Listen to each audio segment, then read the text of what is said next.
이어서는 이번 문제 통해서 세 가지 섹터 비교해 보도록 할게요. 네, 이렇게 수급에 대한 이야기 나눠봤다면 이번에는 투자자들의 관심을 보인 키워드 알아보겠습니다. 이번 문제지로 만나볼게요. 다음은 문제를 보고 알맞은 답을 적으시오. CES 2026 수혜가 이어질 섹터는 로봇, 전력인프라, 반도체 이렇게 자리했습니다.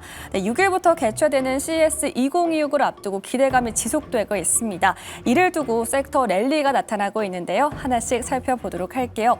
먼저 로봇입니다. CES에서 이번에 과연 휴머노이드 로봇에 대해서 우리의 기대를 충족시킬 만한 재료가 나올지 시장은 주목하고 있습니다.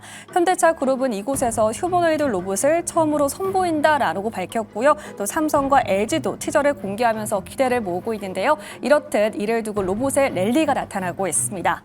다음은 전력 인프라 섹터 자리했습니다. 최근 AI 데이터 센터가 확산되면서 전선 수요도 급증하고 있습니다. 실적 기대감도 커지는 모습인데요. 더불어서 올해 동 가격이 40% 넘게 올랐다는 소식도 전해졌습니다. 이런 모멘텀 더해지면서 관련주 랠리 나타났던 하루였습니다. 네, 이어서 세 번째는 반도체입니다. 삼성전자, 마이크론이 이번 CES에서 반도체 대격돌을 예고했습니다. 오늘 반도체에도 온기가 크게 불었는데요. 현재 메모리 반도체 슈퍼사이클에 대한 전망이 나오고 있습니다. 글로벌 AI 산업에 대한 기대감 지속적으로 반영이 되고 있는데요. 네, 이번 국내 반도체 기업들이 대거 참가하는 만큼 기대감도 커지고 있습니다. 네, 이렇듯 세 가지 sek터가 자리했는데요. 이 안에서 가장 큰 수혜를 볼 섹터는 무엇일까요? 두 번째 주식 남녀의 선택 보드를 들어주세요. 네, 로봇 대 전력 인프라 그리고 반도체 세 가지가 나왔습니다. 이 안에서 CES 2026의 수혜 가장 많이 볼 섹터 어느 쪽일까 하나만 골라보도록 할 텐데 두 분의 보드 확대해 보도록 하겠습니다. 네, 우리 최웅지 전문가님 전력 인프라 꼽아주셨고요. 박철순 전문가님 반도체입니다. 먼저 최웅지 전문가님께 좀 궁금한 게 저는 로봇 골라주지 않을까 좀 기대를 했었어요. 워낙 많이 올랐기 때문에 좀 가격적인 측면에서 골라주신 걸까요? 네, 맞습니다. 사실 로봇이 좋다고 계속 말씀을 드렸었는데 근데 지금 너무 많이 올라갔다고 생각이 들고 CS 기점으로 해서 오히려 재료 소멸로 인해서 변동성이 좀 확대될 가능성이 높다라고 생각이 들어서 전력 인프라를 오늘은 골라봤고요. 무엇보다도 사실 CS라고 하면은 뭐 로봇, AI, 자율주행 이 잘 가는 거는 누구나 다 알고 있는 사실인데 전력이라던가 인프라에 대한 중요성이 떠오른 거는 그렇게 오래되지는 않았다라고 생각을 하고 있어요. 그래서 그런 만큼 이번 CES 일정에 따라서 전력 인프라 관련된 키워드가 굉장히 좀 떠오를 거라고 보고 있고 실제로도 이번에 핵심 키워드로 이 AI 기술이 아니라 AI를 실제로 움직이는 인프라가 중요하다라는 그런 키워드가 또 제시가 됐습니다. 그런 만큼 이번에 뭐 인프라 관련된 기업도 앞서 말씀드렸던 한국전력과 같은 그런 전력 관련된 기업들도 더 기대감이 커질 거라고 보고 있고요. 이외에도 뭐 AMD라던가 지멘스와 같은 AI 인프라 기업들이 이번에 키노트를 맡았다는 점에 있어서도 굉장히 좀 전력 인프라 관련된 섹터가 부각이 될 가능성이 높다라고 생각을 하고 있어요. 아무래도 또 AI에서 중요한 게 전력이고 전력이 없으면 AI 시장이 성장할 수가 없잖아요. 그런 부분들도 계속해서 떠오르고 있고 이에 따라서 전 또 주목을 해봐야 될 게 ESS 시장 여전히 좀 좋게 보고 있습니다. 사실 지금 2차 전지 기업들이 계속 좀 안 좋은 소식들이 많이 있기는 한데 이런 전기차에 대한 부분들보다는 ESS 쪽으로 계속해서 주시를 해야 된다라고 보고 있고 내년 2월 같은 경우 이제 중앙계약 시장 2차가 공개가 됩니다. 이번에 LG에너지솔루션이 좀 수주를 많이 따낼 가능성이 높아졌는데요. 왜냐하면 기존의 1차 같은 경우에는 가격 경쟁력에 있어서 평가를 많이 받았다면 이번에는 안정성 평가에 있어서 굉장히 중요도가 높아질 것으로 보입니다.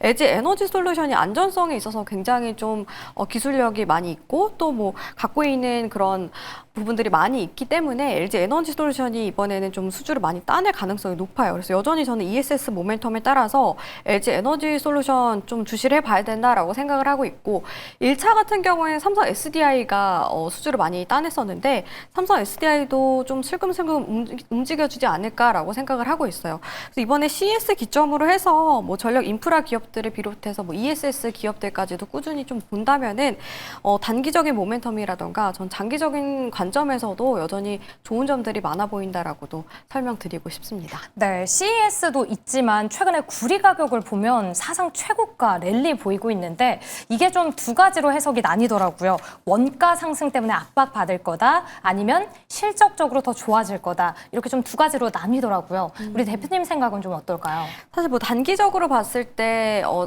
비용적인 부담이 생길 수는 있겠지만 보통은 뭐 단기적으로 비용 부담이 좀 생겼다가 장기적으로 봤을 때 뭐 구리나 어쨌든 전력망 자체가 핵심 사업이기 때문에 필요한 요소이고 절대 없어서는 안 된다고 보고 있거든요. 비용 부담이 되더라도 장기적으로 봤을 때 어쨌든 필요한 거기 때문에 장기적으로는 실적이 우상향할 수 있는 그런 이슈가 되지 않을까라고 저는 생각을 하고 있습니다. 네, 무조건 중장기적으로 봤을 때 이득이다라고 또 이야기해 주셨습니다. 구리 가격까지 살짝 체크를 해봤고요. 이제 박철순 전문가님 반도체 이야기를 해봐야 되는데 아까 수급 특징주에서도 한미반도체 꼽아주셨잖아요. 네. 계속 반도체 보시는 이유 뭘까요? 반도체 실적 좋고 그리고 싼 종목이 굉장히 많습니다. 그리고 CES 대표 이제 섹터이기도 하기 때문에 일단 계속 봐야 되겠다라고 보고 있고요. 일단 뭐 한동안 AI 뭐 거품론도 굉장히 반복적으로 나왔었고 그때마다 주가가 많이 흔들렸기 때문에 투자를 하는데 그렇게 쉽지 않았던 섹터이기도 합니다.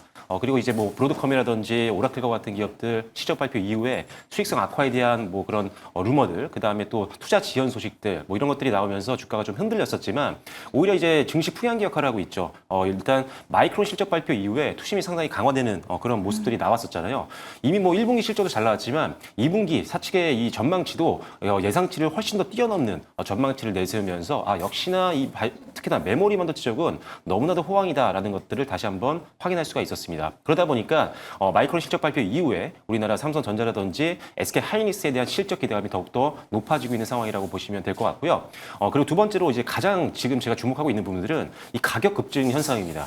지금 쇼티지 현상이 계속 지속이 되고 있죠. 지금 메모리 반도체를 만들 수 있는 라인은 한정이 되어 있는데 지금 AI가 워낙 급속도로 성장을 하다 보니까 메모리 반도체가 필요로 하는 빅테크 기업들이 워낙 많아지고 있습니다. 그래서 그러다 보니 공급이 부족한 상태에서 가격이 계속 급등이 나오고 있는 거라고 보시면 될 것 같고요. 이게 지금 레거시 반도체뿐만 아니라 뭐 HBM과 같은 고사양 반도체들까지도 계속 가격 급증이 나오고 있기 때문에 이익에 대한 기대감이 더욱더 높아지고 있는 상황입니다.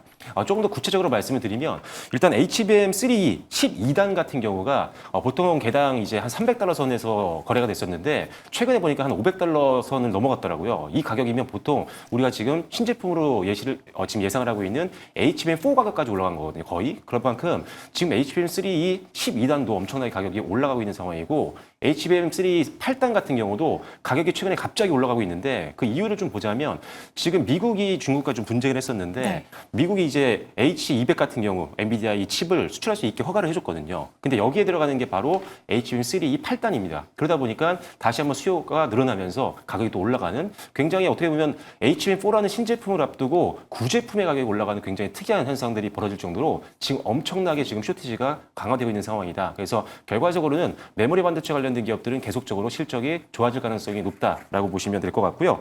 SK 하이닉스 같은 경우는 뭐 내년에 벌써 뭐 영업이익을 100조 이상까지 보고 있는 상황이잖아요. 그러니까 올해 대비 2배 이상 된다는 거거든요. 근데 삼성전자도 2배 이상 보고 있는 상태입니다. 그만큼 이익이 급증하는 구간이기 때문에 양대 메모리 기업도 봐야 되겠지만 같은 밸류체인에 속해 있는 소부장 기업들도 함께 실적을 올릴 수 있으니까요. 집중을 좀 해보셔야겠다라고 말씀드리겠고 역시나 CES 2016에서는 AI 관련된 기업들이 다수 출연을 합니다. 그러면 AI 기업들은 당연히 메모리 반도체를 필요로 할 수밖에 없는 그런 상황이거든요. 그래서 견조한 메모리 반도체에 대한 수요를 다시 한번 확인하는 계기가 될 수 있는 주요 이벤트이기 때문에 다음 달에도 CES를 통해서 반도체 쪽 관심도와 그다음에 수급 유입도 기대해 볼 수 있을 것 같습니다. 그래서 일단은 뭐 전반적으로 메모리 두 개의 기업과 더불어서 소부장 기업들 다 보셔야 되는데 일단 4분기 실적 기대감이 높은 종목들 위주로 보시는 게 더 좋겠다라고 말씀드리겠습니다.